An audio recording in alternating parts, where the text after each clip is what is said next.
This is Pranav Rao from Smartkarma, and I'm pleased to have with me Gregory Ramirez to discuss his recent insight on Temenos. Gregory, thanks for your time today on the 9th of September. Could you briefly introduce Temenos to listeners and talk about the recent update to their leadership? Thank you. Sure. So Temenos, which has been listed on 6 Swiss exchange since 2001 and has a market cap of 4.2 billion Swiss francs, has been the global leader in core banking software publishing for 20 years. It is also a major player in solutions for digital banking, private wealth management, and payments. Its core banking platform addresses all kinds of banks, retail, private, credit unions, fintech, Islamic, etc., for managing withdrawals, deposits, settlements, and credits on all distribution channels, including digital. And it's noteworthy that Temenos has fully managed its business and fully migrated its business to subscriptions and SaaS. For 2024, the company reported $1 billion of revenues with 34% adjusted EBIT margin. And the share price fell 16% when Temenos announced the immediate departure of its CEO, Jean Pierre Brulard, who joined the company just 16 months ago.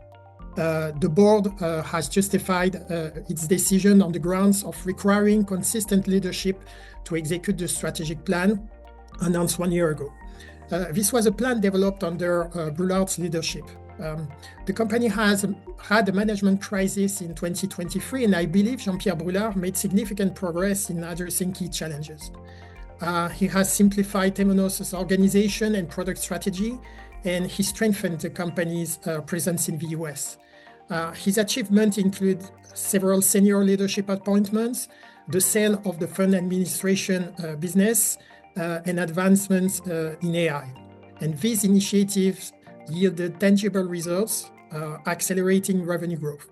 And in my view, this unexpected dismissal highlights structural issues within Temenos' senior leadership. Understood. Thanks for that color, Gregory. I think you mentioned that this is perhaps not the first change in senior leadership at the company recently. Could you kind of talk a little bit more about that? Yeah, sure. Temenos was founded in 1993, but none of the original founding teams have remained in senior management. Historically, the CFO has often succeeded the CEO, as has happened 3 times with Andreas Andreades, David Arnott, and Max Schroer. However, both externally appointed CEOs, namely Guy Dubois and Jean Pierre Brulard, had notably short tenures. In addition, despite several senior leaders at Temenos, none except CFOs have ever been positioned to succeed as CEO. A few years ago, I observed frequent changes within the executive committee, with the average tenure of members rarely exceeding a couple of years. And while this could reflect a highly selective approach to executive leadership, it appears that Temenos board has so far failed to identify and elevate a top internal candidate from sales or product to the CEO role. Finally, following Max Schroer's departure in 2023, it took over a year for Temenos to appoint a new CEO. It's possible the board has learned from that lengthy recruitment process and may act more decisively this time. But if not, Temenos risks struggling to regain investor confidence. Understood. Thanks for that, Gregory. If you had to look at market metrics or KPIs, what would you keep an eye out on to see if Temenos is executing operationally?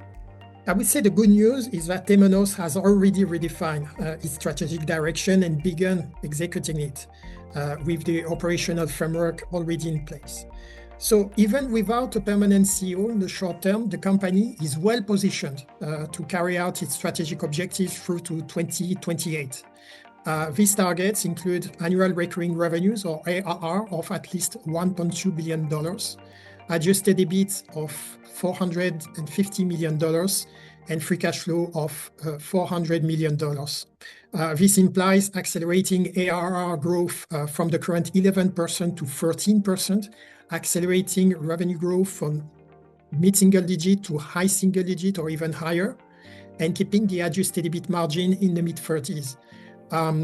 The shares are trading at historically low multiples, 11 times consensus adjusted EBIT for 2025. So the main challenge to solve in the short term is clearly having a new permanent CEO. Got it. Thanks for the call today, Gregory, and listeners. Do check out Gregory's insight on Temenos on Smartkarma and tune into our next Smart Call. Thank you. You're welcome.